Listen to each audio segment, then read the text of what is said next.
Армысыздар, сіздермен Киномен. Бүгін біз тірі өліктер хикаясының 4-ші маусымына шолу жасаймыз. Жалғасын көргіңіз келсе, 2000 лүпіл жинап, арнаға тіркеліп пікір қалдыра кетіңіз, және Telegram арнаға тіркеліңіз. Ал біз бастаймыз. Ходячие мертвецы. Бірінші бөлім. Арада біраз уақыт өткен. Түрмедегі адамдар аулаға көкөністер егіп, шошқа өсіріп тыныш өмір сүруде. Бұрынғы топтың барлық мүшелері аман есен. Олардың қатарлары көбейіп, әрқайсысы өздеріне берілген міндеттерін атқаруда. Бірақ қақпаға тірі өліктер ағыла келіп жатыр. Түрменің қорғанысы да жақсарып жетілген. Бас кейіпкер аңға тұзақ құрып, үнемі қанжығалы болады, бірақ тірі өліктерден артылмауда. Сондай күннің бірінде Рик орманда қаңғырып жүрген әйелді табады. Әйел өздерінің ұзақ уақыт бойы тамақтанбағандарын айтып, тұзағына түскен аңды өзіне беруін сұрайды. Артынша олардың тұрағы барын естіп, топтарына қосуын сұрайды. Рик алдымен оның күйеуімен кездесіп, бірнеше сұрақ қою керектігін айтып, басқа ойлары болса, өкінетіндерін жеткізіп ескертуін жасайды. Дэрил бұрынғы және жаңа топ мүшелерін бастап, дәз қалпында қалған дүкенге келеді. Олар ішке еніп, керек заттарын алып жүргенде, Боб есімді ер адам шарапқа тәуелділігімен күресіп тұрып, сөрені құлатып алады. Қатты шыққан дауысқа төбедегі өліктер ары-бері жүріп, төбені тесіп түсіп, жаңбырша жауда. Осы арада Хершелдің қызы Беттидің ғашығы Зак мерт болады. Бұл аздай төбеде қираған тікұшақ төбені тесіп төменге бірақ түседі. Рик болса әйелдің соңынан еріп тұрағына келген, бірақ оның тірі өлікке айналған күйеуінің басы қапқа салынып тұр. Әйел қақпанға түскен аңды алып келе алмайтынын түсініп, Рикті алдап алып келген. Ол істемек болған әрекеті үшін ер адамнан кешірім сұрап, өзінің ішіне қанжарын қадап мерт болады. Рик аяғына протез салып алған кемеңгер шал Хершелмен үнемі сырмен бөлісуде. Ал түрмедегі жас жігіт белгісіз аурумен ауырып, жуынатын бөлмеде тұрып мерт болып, тірі өлікке айналған. Екінші бөлім. Түнде біреу қақпа сыртындағы өліктерге тышқан беріп тамақтандыруда. Ал іштегі тірі өлікке айналған жігіт ұйқыда жатқандарды біртіндеп жалмауда. Ол ет жеп таңға дейін отырады. Оның қатары тағы біреумен қосылған. Қалғандары сыртта жүргенде іштен атыс даусы шығады. Өйткені басқа блоктағы адамдарға қатары көбейген өліктер шабуылдауда. Рик бастаған топ олардың көзін құртады. Бұл жердегі көп адам мерт болған. Енді топ індеттің қайдан шыққанын анықтауда. Көбісі тістегеннен емес, басқа індеттен өліп, артынан тірі өлікке айналған. Барлығы бір-бірімен тығыз байланыста болғандықтан, белгісіз індетке оларда шалдыққан. Рик сырттағыларға іште болған адамдарға әзірге жоламауын сұрайды. Кеңес мүшесі әрі қарай не істеу керектігін ойластыруда. Олар тұмау секілді ауырғандарды жеке блокқа орналастырмақшы, яғни карантинге жабады. Бұл аздай өліктер қақпа сыртына қаптап, қорғанды құлатудың алдында тұр. Олардың бір жерге қаптаған себебі өліктерді біреу тышқанмен тамақтандырған. Рик пен Дэрил өліктерді алдарқату үшін шошқаларын құрбан етеді. Қалғандары торды мықтауға тырысуда. Бұнымен қауіп сейілмеді. Өйткені алғаш белгісіз індетке шалдығып, карантинге жабылғандарды біреу өлтіріп, өртеп тастаған. Үшінші бөлім. Өртеп тастағандар арасында Тайристің де ғашығы бар. Сондықтан ер адам бұны істеген адамдарды тап деп ашуын Риктен алуда. Кейіпкерге оны күшпен тоқтатуға тура келеді. Түрмедегі адамдар шетінен ауыруда. Олардың арасында Саша да бар. Әйел карантин бөлігіне келіп, аурулардың көбі өлікке айналғанын, дәрігердің де ауырып қалғанын көреді. Кеңес мүшелері ақылдаса келе, аурудың алдын алу үшін антибиотиктер керек деген шешімге келеді. Дәрі-дәрмекке Дэрил мен Мишон, Боб және Тайрис аттанады. Олар келгенше аурулардың жағдайын бір қалыпты ұстау үшін Хершел шөп дәрі жасап, өз басын қатерге тігіп, індетке шалдыққандармен бірге болуда. Аурулар қатарына Глен де қосылған. Дәріге аттанған топ жолда мыңдаған өліктерге тап болады. Олар бұл тобырдан көлікпен қашып құтыла алмай жаяу қашады. Түрмеде бұрынғы полиция қызметкері Рик бірінші болып ауырған екі адамды Кэрол өлтіргенін анықтаған. Кэрол, ты убила Карен и Дэвида? Да. Төртінші бөлім. Рик керек жарақтар алу үшін Кэролды алып сыртқа шығады. Олар бір үйден жігіт пен қызды тапқан. Екеуі өз топтарынан қалып қалған. Рик оларға бөтендерге қоятын сұрақтарын қойып, өздерінің түрмеде екенін, бірақ ол жерде індет жүріп жатқанын айтып, таңдау еріктерін өздеріне қалдырады. Екеуі оларға қосылуды таңдап, осы маңнан керек жарақтарын жинауға көмектеспекші. Бірақ қыз сол арада мерт болған. Дэрил бастаған топ болса жолдан көлік тауып, оны жөндеп сапарларын жалғастырады. Төртеуі солай зертханаға жетіп, дәрі-дәрмектерді тізім бойынша алып, қауіпті ғимараттан әреңдеп шығады. Осы уақытта ер адамды ұзақ күткен екеуі жолға қайта шықпақшы. Сол жерде Рик Керролдың өз бетімен адамды өлтіріп, қателік жасағанын айтуды. Керрол басқаларына зардабы тиетін індетті тоқтатқысы келген, бірақ болмады. Кейіпкер әйелдің қатты өзгергенін айтып, оның жалғыз жолы қалғанын айтады. Ол бөлек кету. Солай Рик Керролға керек жарағын беріп, топтан қуып жібереді. 5-ші бөлім. Түрмеде Хершел ауырғандарға барын салып көмектесуде. Оның мақсаты антибиотик келгенше адамдарды өлімнен арашалап қалу. Бірақ оның қабілеті шектеулі. Кейбірі тіл тартпай кеткен. Артынша түрмеге Рик келіп, Керролды сұраған Мэггиге оны адамдарды өлтіргеннен кейін қуып жібергенін айтады. Мэгги оның істегені дұрыс деп ойлайды. Рик ауруды жұқтырмас үшін баласына жоламауда. Өйткені баласы Бетти мен кішкене қызы Джудитті қорғап жүр. Карантин аймағында жағдай қиын, барлығы дерлік өлім аузында. Осы арада жалғыз дәрігер Хершел барлығына үлгере алмай, мерт болғандар саны көбейіп, адамдарға шабуылдай бастаған. Түрменің іші алай-дүлей, сырттағы жағдайда мәз емес. Өліктерді тоқтату үшін Рик баласын көмекке шақырған, бірақ сыртқы қақпа шыдамай құлап кетеді. Артынша ішкісі де құлап, өліктерге жол ашылады. Оларды Рик баласымен тоқтатуға тырысуда. Мэгги болса іштегілерге көмекке асыққан. Ол әкесімен бірлесіп, өліктерден құтылып, ауыр жағдайда жатқан Гленге ем жасайды. Сырттағы өліктер толқынын Рик пен Карл тоқтата алған. Осы сәтте түрмеге Дэрил бастаған топ дәрі алып келеді. Антибиотиктен кейін індет қайтып, науқастардың жағдайы жақсарған. Артынша есік алдынан ескі таныс көрінеді.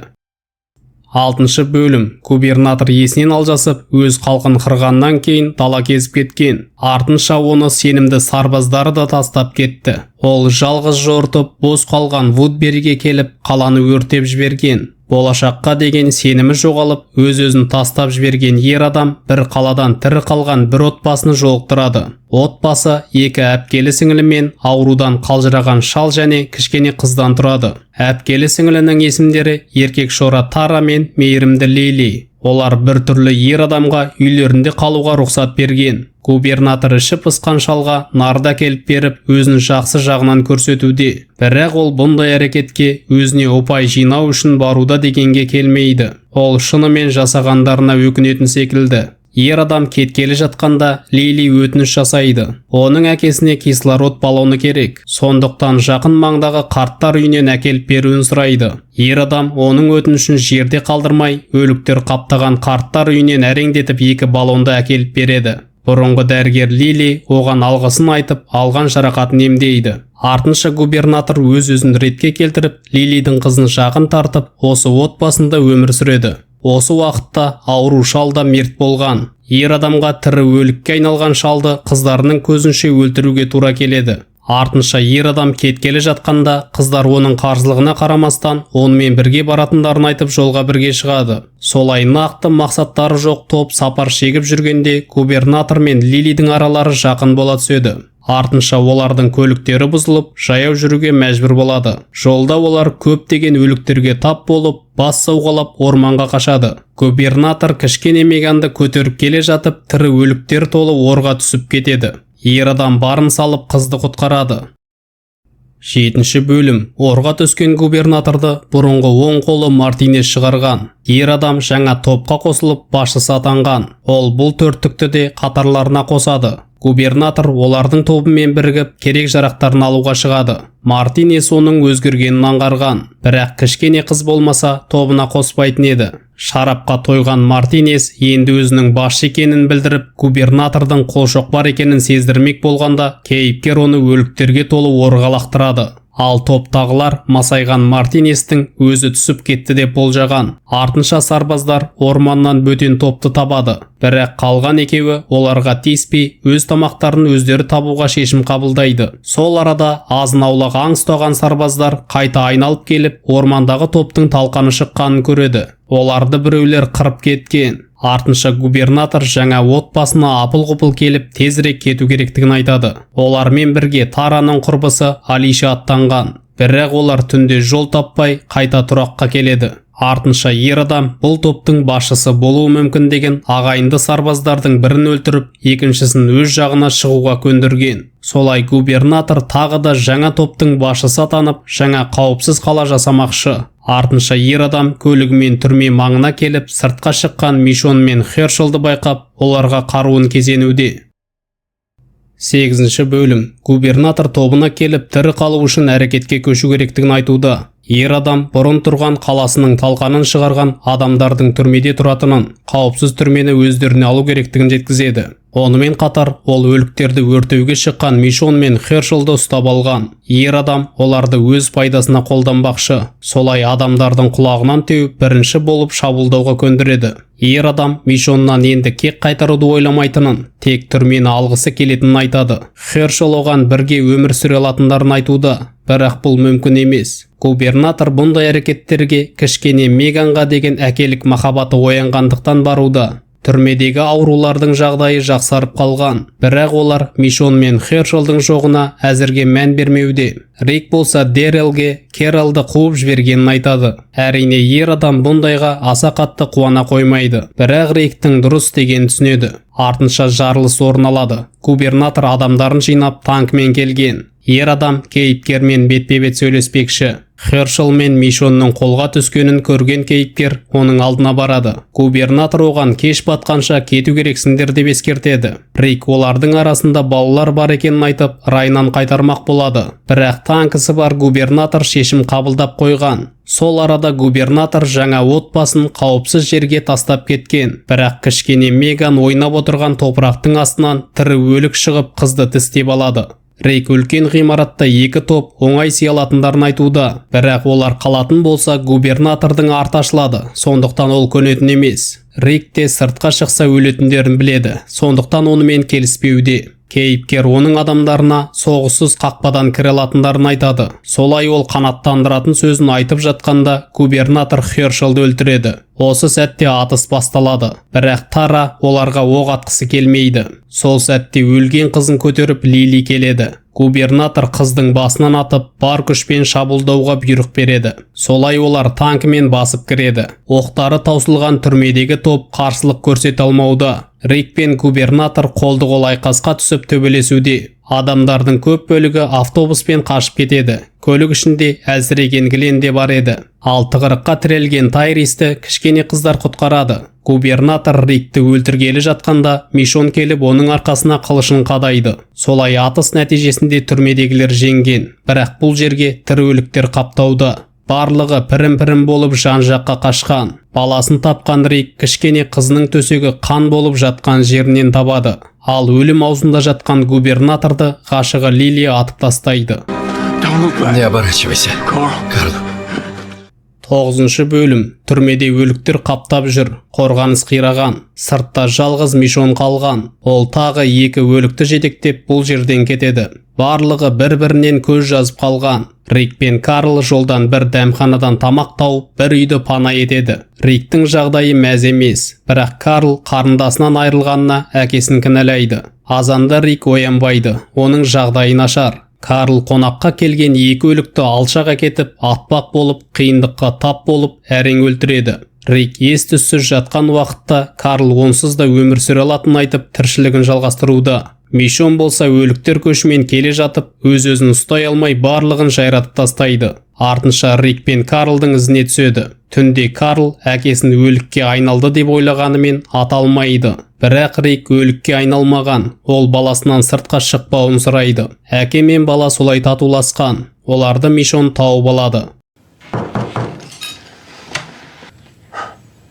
Это к тебе. 10 бөлім. Қырғыннан кейін Дэрил мен Бетти өліктерден қашып келеді. Олар да топтан бөлініп қалған, қалғандарының тірі өлісін білмейді. Бірақ не болса да іздеулерін жалғастырмақшы. Ал Тайрис Риктің кішкене қызы Джудит пен өзін құтқарып қалған әпкелі сіңілі екі қызды ертіп келеді. Оларға орманда жасырыну оңайға түспеуде. Өйткені қарны ашқан сәби үнемі жылауда. Тайрис шыңғырған дауыс естіп, қыздарды бір-біріне тапсырып көмекке асығады. Джудит жылай бастағанда бір түрлі Лизи сәбидің аузын жауып тұншықтыруда. Оларға өліктер жақындап та қалған. Тайрис көмекке шақырғандарға көмектесіп үлгермеген. Осы сәтте қыздарды ертіп Керол келеді. Өлім аузындағы шал оларға темір жол бойымен жүре беру керектігін айтады. Өйткені ол жақта қауіпсіз жер бар көрінеді. Керол түрмеге бәрі аяқталған уақытта жеткен. Ол қыздарды байқап соңынан жүріп отырған. Артынша олар темір жол бойынан терминус деп аталатын жерде қауіпсіз жер бар деп жазылған жазбаны көреді. Артынша тағы тірі қалған үштік көрсетіледі. Олар Мэгги, Саша және Боб. Мэгги автобуспен кеткен Гленді таппақшы. Оларға бөлінуге болмайтындықтан үшеуі бірге аттанады. Жолдан олар автобусты табады, бірақ ішінде қаптаған өліктер. Олар Гленнің бар жоғын анықтау үшін өліктерді шығарып өлтіруде. Бірақ бұл жерде Глен жоқ. Ол автобуспен кетпей түрмеде қалған. Өліктер қаптаған жерде есін жинаған кейіпкер достарын іздеуде.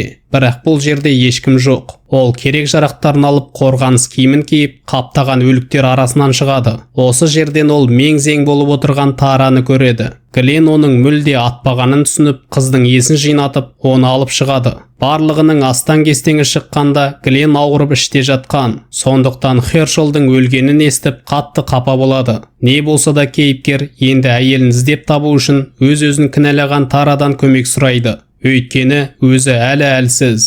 Артынша олардың жанына көлік келіп тоқтайды. 11-ші бөлім. Тара есінен танған Гленді алып, Юджан, Абрахам және Розитта есімді жаңа кейіпкерлерге қосылған. Ал Мишон келгеннен кейін Рик пен баласы жадырап қалған. Бірақ Рик әлі де әлсіз. Сондықтан ол демалып жатқанда Мишон Карлды алып керек жарақтарын іздеп кетеді. Рик жоғарғы бөлмеде ұйықтап жатып, айқай-шудан оянады. Бұл үйге біреулер келіп, адамды қинауда. Кейіпкер олардан жасырынып төсек астына кіреді. Басбұзарлар осы жерде түнді өткізбекші. Артынша қарақшылар Рик жасырынып жатқан төсекке таласып төбелесе кетеді. Осы сәтте бірі кейіпкерді байқайды, бірақ айтып үлгермей жан тапсырады. Глен жүк көлігінде келе жатып есін жияды. Жігіт автобусты 3 сағат бұрын өтіп кеткендерін біліп, көлікті тоқтатып кері қайтпақшы. Бірақ Абрахам тек бірге ғана өмір сүре алатындарын айтып, оны жібергісі келмейді. Өйткені олардың мақсаттары бар. Ғалым Юджин індеттің неден басталғанын біледі және шешімін таба алады. Сол үшін оны Вашингтонға жеткізу керек. Оны ол жерде күтіп отыр. Бірақ Глен қазір тек әйелін тапқысы келеді.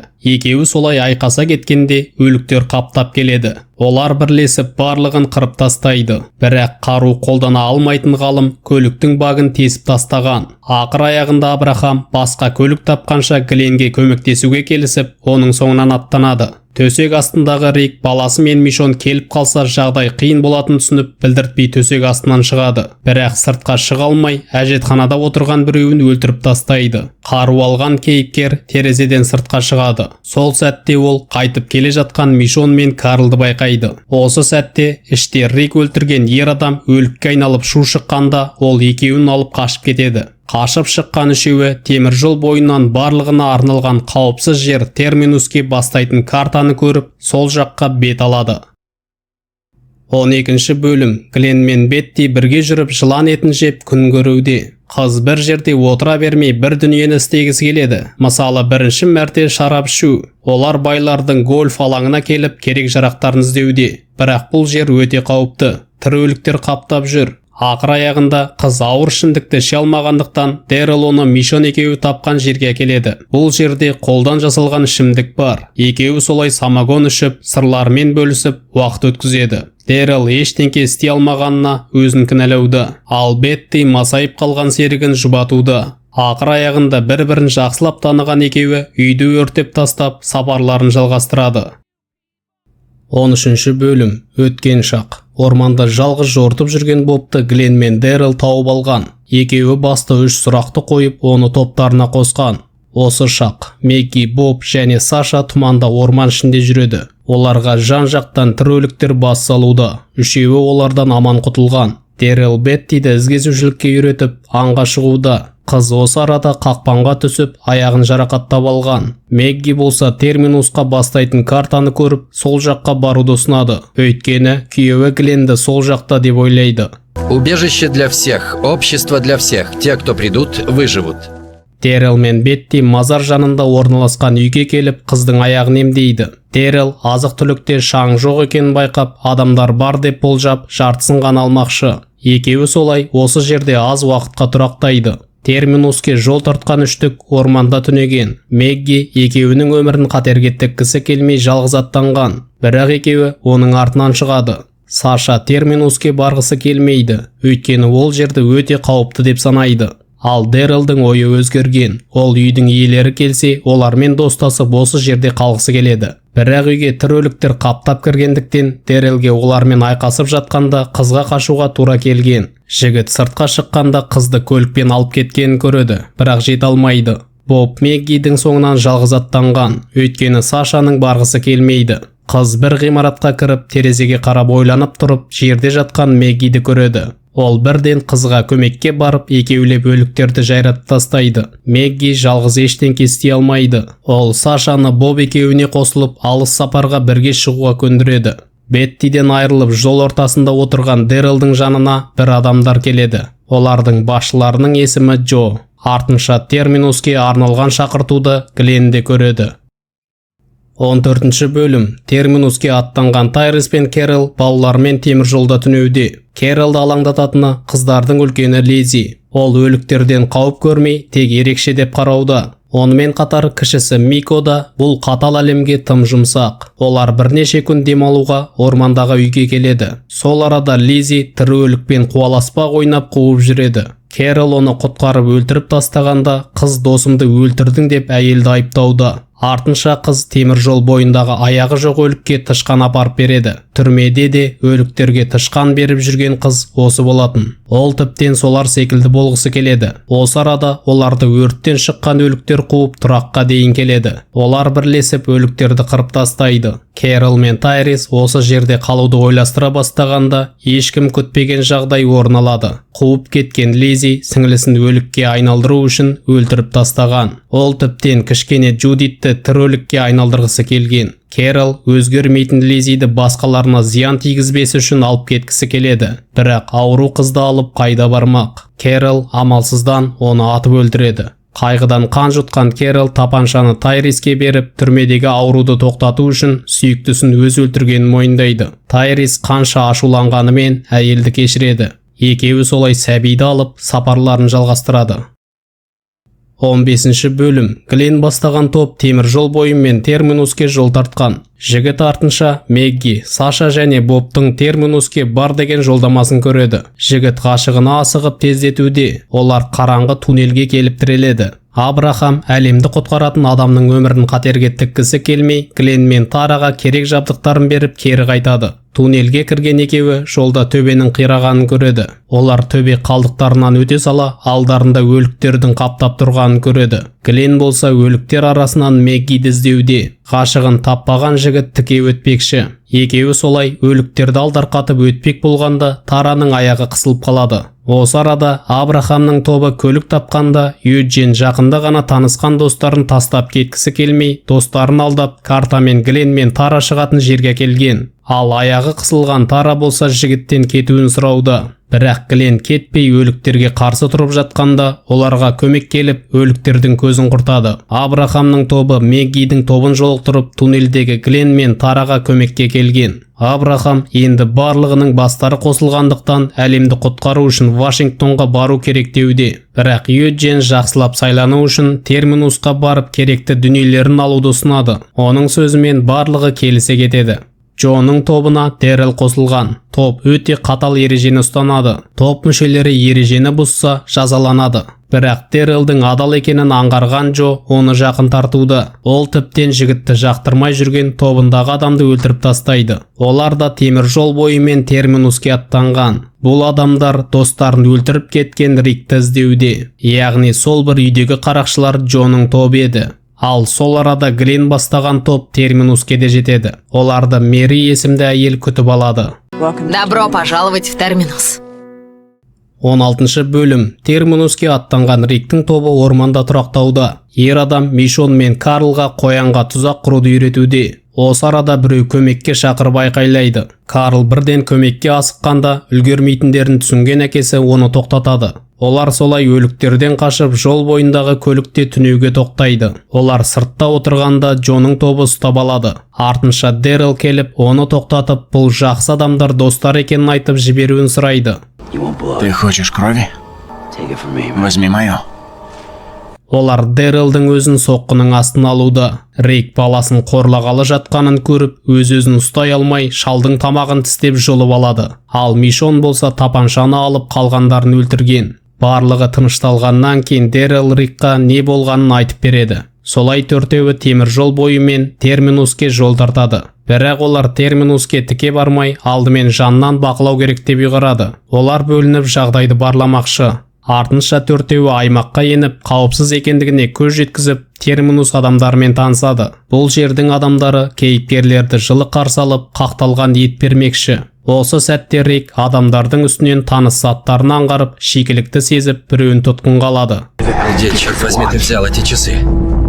Жігіт кейіпкерлерді сабырға шақырып, сағат пен киімдерді өліктерден алғандарын айтуда. Артынша атыс басталады. Бірақ олар кейіпкерлерге тікелей атпай тұзаққа түсіруде. Олар қашып құтыла алмағандықтан берілуге тура келеді. Қала сарбаздары кейіпкерлерді біртіндеп вагонға қамайды. Бұл жерде Глен бастаған топта қамаулы жатыр. Олар уақыттары санаулы екеніне сенімді. Бірақ Риктің берілетін ойы жоқ. Они почувствуют себя очень глупо, когда поймут. Что поймут? Что связались не с теми людьми.